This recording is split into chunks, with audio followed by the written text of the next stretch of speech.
toda a terra do Egito, e o seu coração desmaiou, porque não acreditava. O versículo 27 diz assim: mas quando ele viu os carros do Egito, que José tinha enviado, seu espírito reviveu dentro de si. Glória a Deus. Versículo 28. Disse Israel: basta. Ainda vive meu filho José. Eu irei e o verei antes que morra. Glória a Deus. Ao voltar ao templo sede, tem aqui algumas ausências bem notáveis e insubstituíveis. Irmãos, que jamais esqueceremos de rostos que partiram nesta pandemia, estão com o Senhor, descansam das suas obras, mas é muito bom voltar e rever muitos companheiros, pastor Silas, obreiros, todos fiéis, servindo ao Senhor. Glória a Deus.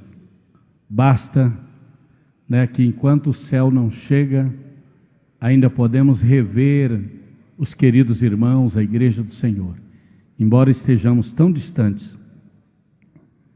Eu vou estar cooperando na escola bíblica, vou estar na feira de missões, vou estar em alguns cultos neste mês de julho, então nós vamos falando pouco a pouco alguns testemunhos da obra missionária, mas eu trago a saudação da missionária Luzinete, da nossa igreja em Vancouver, no Canadá. Graças a Deus a igreja está prosperando, está uma bênção e crescendo no Senhor. Deus abriu portas de todas as maneiras. Dia 22, eu creio, chegará o pastor Ernest, é o pastor africano-canadense, que é o pastor que nos realuga os espaços do seu templo, onde Deus tem proporcionado uma grande oportunidade para nós fazermos a obra de Deus. É um pastor muito novo, 26, 27 anos, mas uma grande bênção. Ele me considera como pai, eu considero ele como irmão, E quando ele ficou sabendo que eu viria ao Brasil, ele também queria vir, e falei com o pastor Silas falou que ele era bem-vindo, e os irmãos vão ter a oportunidade de conhecê-lo. Ele vai muitas vezes nos nossos cultos e fala da admiração e da apreciação que ele tem por este humilde servo, e eu louvo a Deus por isso. Tudo é Deus quem faz. Quando eu saí daqui, em fevereiro de 2021, nós saímos assim um pouco sem rumo, porque era a pandemia no seu momento mais forte. Tudo fechado, tudo proibido. Eu não podia começar um culto. Então essa missão, irmãos, começou no meio da pandemia. Foi algo assim improvável e humanamente impossível. Mas a fé rompe as barreiras, amém? E eu não sabia, eu tinha que descer na cidade de Seattle, e Deus havia nos orientado. Eu havia dito para esta igreja que eu moraria na cidade de Blaine, nos Estados Unidos, que fica 2 horas e pouco do aeroporto. Eu dizia: chegar lá em Seattle, Washington, vamos descer, pegar um táxi pelo rumo, não sem conhecer ninguém, vamos a Blaine, que é uma cidade pequena, assim, é como se fosse Guia, Blaine, Cuiabá, Seattle, mais ou menos assim. Aliás, não, estou confundindo. Guia está para Cuiabá como Blaine está para Vancouver. Então é perto da grande cidade de Vancouver. Para mim convinha morar em Blaine, porque fica perto da missão. E era a última cidade dos Estados Unidos. Mas de Seattle, do aeroporto, ficava um pouco distante. E eu assim, com as malas, com tudo, sem saber para onde ir, estávamos desse sentimento. chegar em Seattle e pegar um táxi, ir para Blaine, chegar em Blaine, procurar um hotel e fazer a quarentena, 14, 15 dias no hotel pagando, para depois poder sair para procurar um aluguel, uma residência. Então veja bem, havia muita complicação e gasto financeiro. Porém, irmãos, Deus trabalhou, faltando 3 dias para o nosso desembarque. Um pastor entrou em contato comigo, pastor André Dutra. Pastor Silas já até enviou uma carta de gratidão a ele. Esse pastor disse: pastor Valdenor, eu vou te buscar no aeroporto. Chegou lá, eu disse: pastor, eu quero pegar um táxi, eu quero ir para Vancouver, para Blaine. Ele disse: não, você vai para a minha casa. Eu falei: mas por que eu não vou para um hotel? Eu tenho que fazer quarentena. Ele disse: pastor, quarentena? Nós temos Jesus, o senhor vai para a minha casa. Irmãos, aí nos levou para ali. Eu cheguei, numa quinta-feira, e toda a liberdade, tudo preparado para nós. E na sexta-feira ele já me levou no culto, e eu tinha aqueles livros para vender, já vendeu todos os livros de uma vez. E no domingo eu preguei, e ele disse: igreja, queremos que os irmãos apoiem essa missão, esse missionário. Aí já falou assim: quem quer ficar responsável para apoiar, para receber doações para o missionário pastor Valdenor? E aí várias mãos levantaram, inclusive um garotinho de 7 anos, é o Isaac. Aí chamaram ele na frente e falaram: mas você quer ajudar? Eu quero ajudar a missão. Aí falou: mas como você vai ajudar a missão? Ele disse: eu vou fazer casinhas de passarinho para vender. E ele fez, irmãos, pai dele, claro, ajudando, fez muitas casinhas, e nos próximos cultos ele trazia 5, 6 casinhas, vendia cada uma por $15. Só esse garoto me deu mais de $200 de oferta. E assim foi, um irmão trazia 100, outro trazia 50, aí as doações, o irmão estava anotando os móveis, todos os tipos de doações. Irmãos, em resumo, nós não compramos nada, a gente ganhou tudo, tudo. E por último, um irmão chamado Júnior, Júnior, claro, é o segundo nome dele, o nome complementar, mas a gente conhece ele assim. E ele chamou o pastor e disse: Deus falou comigo para dar o carro para o pastor Valdenor. Olha, irmãos, eu já fiz missão, já vou para 30 anos, pastores. Eu nunca ganhei um carro, primeira vez na vida. Glória a Deus. E assim, às vezes eles falavam assim: ó, o irmão achou um carro, o senhor quer ir ver? Eu falei: não, irmãos, não quero, é o que Deus mandar. Irmãos, olha, o dia que o carro chegou, era o carro mais lindo do mundo. Um Honda Civic automático, porque minha esposa só dirige automático. E não é zero, mas é muito conservado. Eu já levei ele fazer a revisão umas 3, 4 vezes. Os mecânicos ficam admirados. Eles falam: esse carro não tem nada. Irmãos, a única coisa, só troca óleo. Os irmãos que entendem disso, nunca trocou pastilha, nunca trocou correia, não tem nada. Ele diz: quem vendeu esse carro para você, fez tudo. E assim tem sido, irmãos, até hoje. Glória a Deus. Nunca ficamos de a pé, e Deus tem abençoado. Quantos podem dar glória a Deus por isso? Mas maior do que carro, maior que móveis, maior que tudo isso, é o privilégio de ganhar almas para o reino de Deus. E esse privilégio e essa honra de conduzir almas para o reino de Deus, ela pertence a todos nós, amém? Todos que oram por missões, todos que contribuem com missões, todos os que apoiam de uma forma ou de outra, você é participante deste galardão. Glória a Deus. Santa Ceia, culto lindo, maravilhoso. O tempo passa muito rápido, vamos à palavra do Senhor. Tem alguns minutos para falarmos um tema que julgo ser muito importante. E nas outras oportunidades nós vamos discorrendo um pouco mais da obra missionária.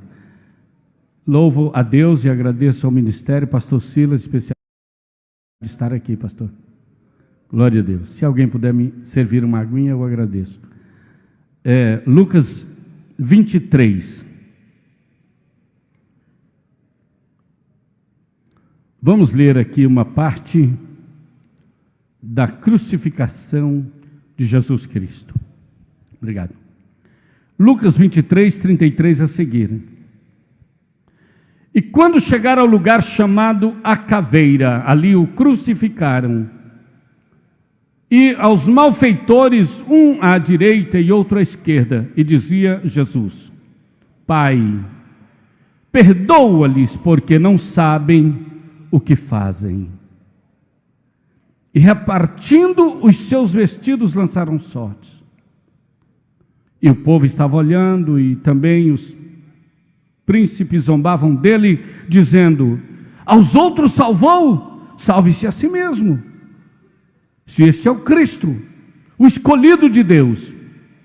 E também os soldados o escarneciam, chegando-se a ele e apresentando-lhe vinagre, dizendo: se tu és o rei dos judeus, salva-te a ti mesmo. Também por cima dele estava esse título, escrito em letras gregas, romanas e hebraicas: este é o rei dos judeus. E um dos malfeitores que estavam pendurados blasfemava dele, dizendo: se tu és o Cristo, salva-te a ti mesmo e a nós. Respondendo, porém, o outro repreendia-o, dizendo: tu nem ainda temes a Deus, estando na mesma condenação? E nós, na verdade, com justiça, porque recebemos o que os nossos feitos mereciam, mas este nenhum mal fez. E disse a Jesus: Senhor, Senhor, lembra-te de mim quando entrares no teu reino. E disse-lhe Jesus: em verdade, eu te digo, que hoje estarás comigo no paraíso.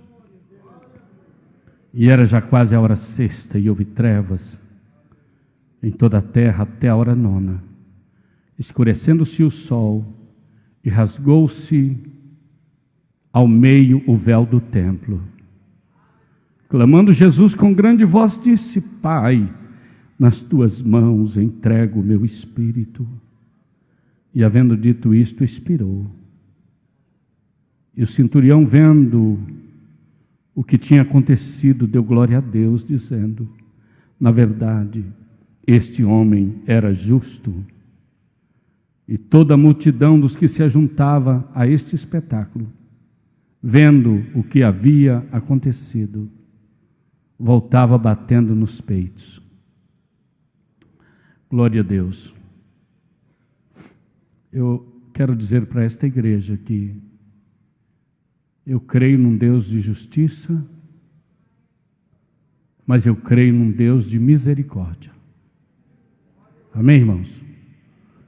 O nosso Deus é misericórdia. A porta da graça continua aberta. É uma oportunidade para todos.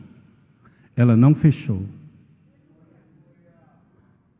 Aqui nós vemos uma coisa muito importante. Santa Ceia, para nos relembrar da morte de Cristo, da crucificação de Cristo, do ato remidor, expiatório, na cruz do Calvário. Agora, irmãos, não esqueçamos que Jesus estava numa situação de vergonha,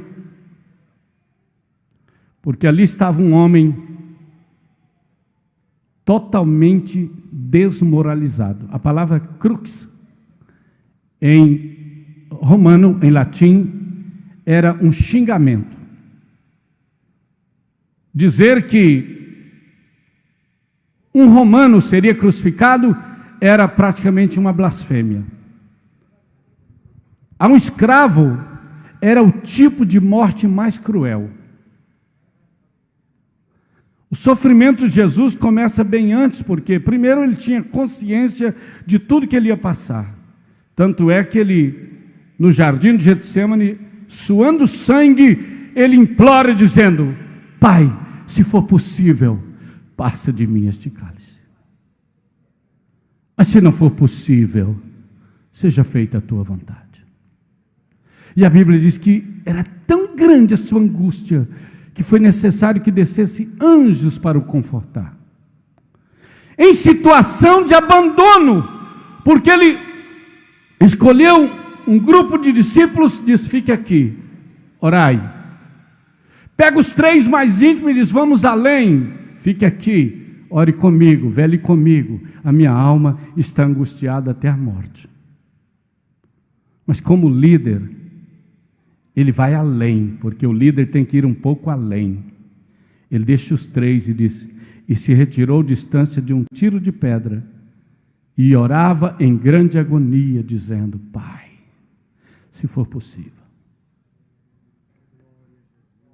E ele volta 3 vezes, encontra os discípulos adormecidos, abandono, sozinho. Ao sair dali, quem ele encontra? Judas, o traidor, com a turba ensardecida, armas. A Bíblia diz: varapaus, para o prender. E a única palavra que ele diz: saístes com escudos, com espadas, com varapaus para me prender. Todos os dias eu estive convosco no templo, ensinando e curando os enfermos, e não me prendestes. A quem buscais? A Jesus Nazareno. Sou eu. Eles caíram. Mas Judas, mesmo assim, o beijou e o traiu. E na permissão de Deus, Jesus foi preso.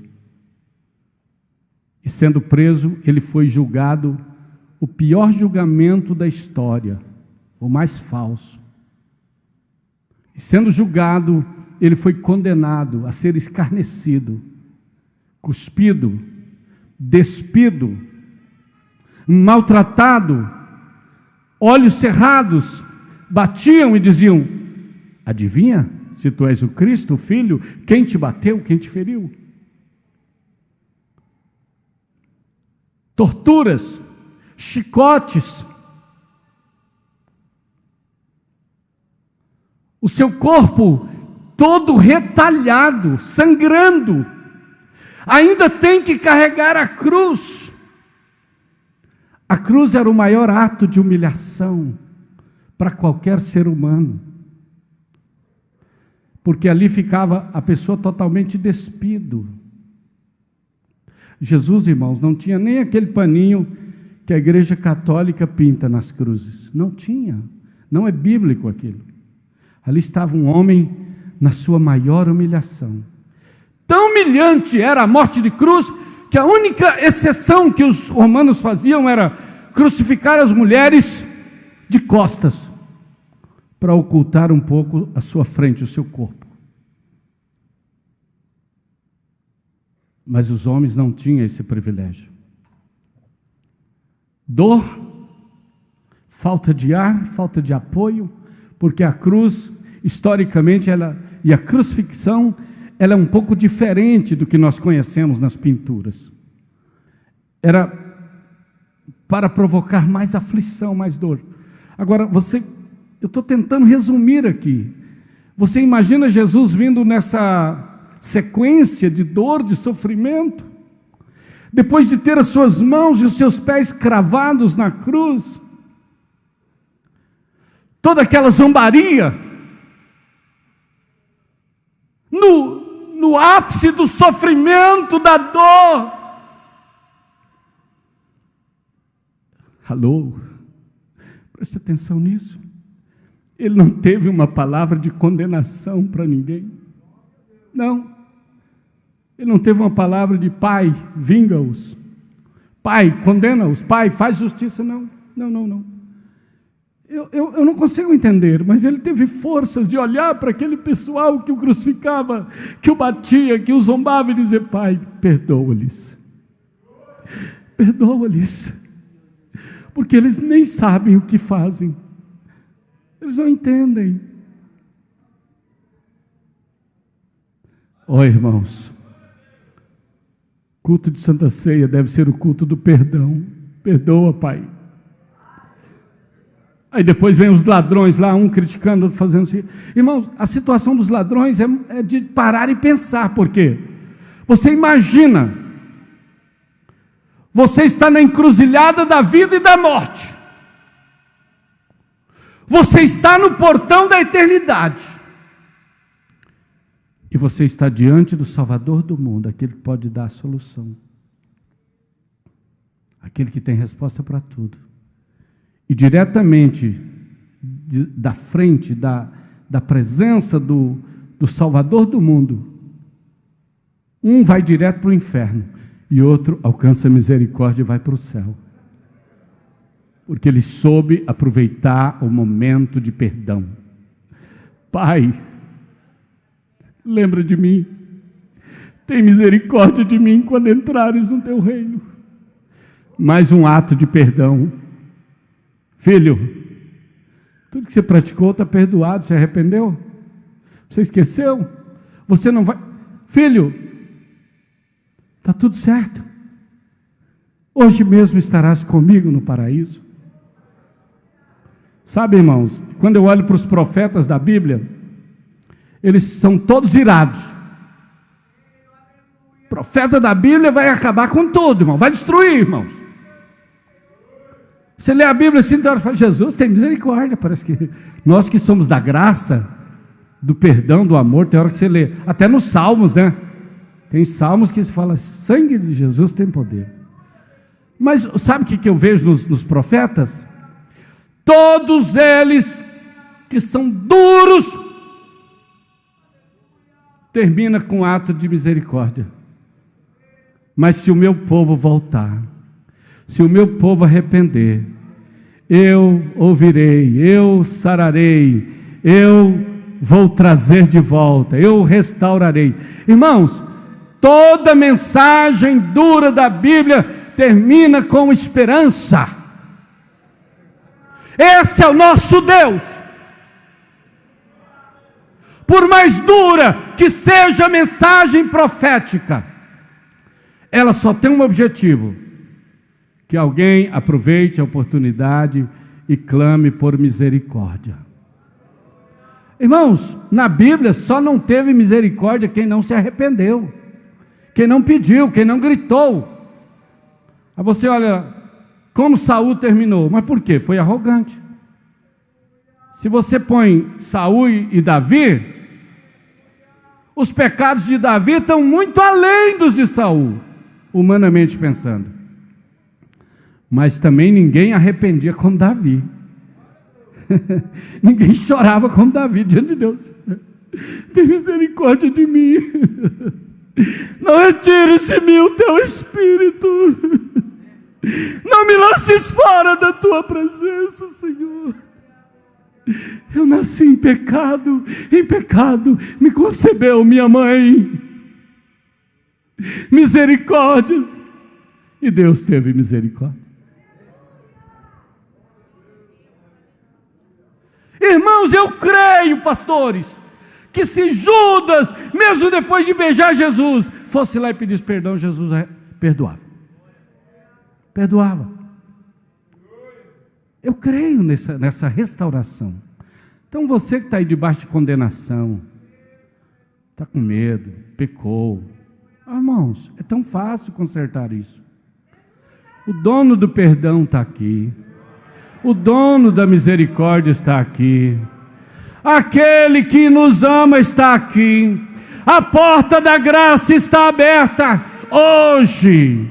Jesus não está no trono de juízo, Ele é o nosso advogado. 1 João 2, 1 e 2 diz, meus filhinhos. Olha como Jesus nos ama. Jesus não trata você de vagabundo, nem de sem vergonha. Não, irmão, mesmo que você esteja em pecado, Ele diz, meu filhinho,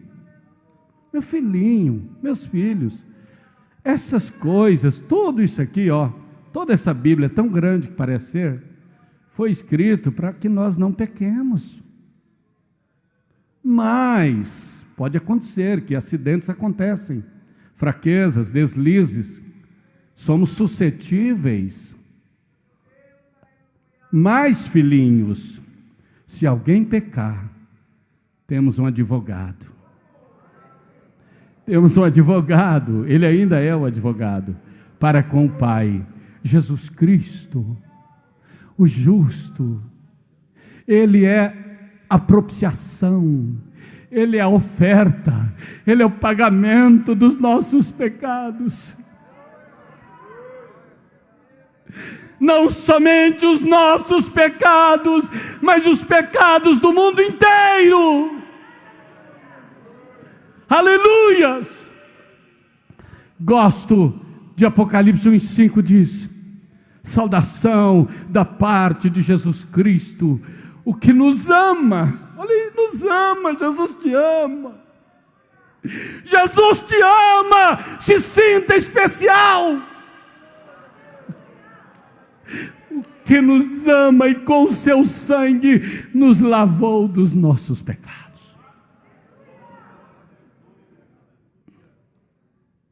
1 João 1, versículo 7 a seguir: se andarmos na luz, como Ele na luz está, temos comunhão uns com os outros, e o sangue está aqui, o sangue ainda está ativo, o sangue ainda tem poder. O sangue de Jesus Cristo, o seu Filho, nos purifica de todo o pecado. Se confessarmos, agora sim é necessário uma confissão. Se confessarmos os nossos pecados, Ele é fiel e justo para nos perdoar, para nos limpar de todo o pecado. Eu creio nesse Deus de misericórdia. Você não precisa sair daqui condenado, você pode sair daqui perdoado, pode sair daqui reconciliado, pode sair daqui acertado com Deus. Peça ajuda. Vamos terminar, mas eu quero ler mais um texto com a igreja. Vamos para o profeta Miqueias.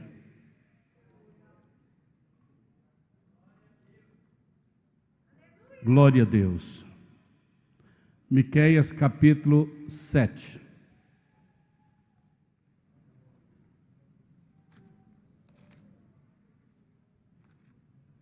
Eu pus uma marquinha aqui, mas acabei que tirei, mas já encontrei. Miqueias 7. Abriu? Encontrou? Veja o que diz a palavra do Senhor. Miqueias capítulo 7, o versículo 18 a seguir. Quem é Deus? Quem, ó Deus? Estou sem o óculos, me perdoe, tentei arrumar um óculos aí, mas estava tudo errado. Nenhum deu certo para mim, esqueci meu óculos. É ruim sair sem a esposa, né? A gente esquece um monte de coisa. Glória a Deus. Quem, ó Deus? É uma pergunta.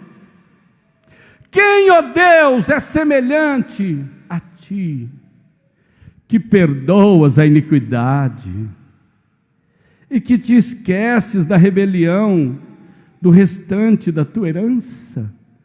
Não tem outro Deus como este nosso Deus. O Senhor não retém a sua ira para sempre, porque o Senhor tem prazer na benignidade. Ele é benigno. Amém? Tornará, olha aí, segunda, terceira, 10ª, 20ª oportunidade. Tornará a apiedar-se de nós, subjugará as nossas iniquidades e lançará todos os nossos pecados nas profundezas do mar. E dali, irmãos, eu vou dizer assim, Jesus, ou Deus, ou Espírito Santo, como queiram, não usa vara de pescar, pastor, nem rede, nem barco. Ele joga no fundo do mar, depois não vai lá pescar de volta o seu pecado. Não, está perdoado, está perdoado. Está acertado, está acertado. Está lavado, está lavado. E se o diabo vir com acusação, vai para trás de mim, Satanás.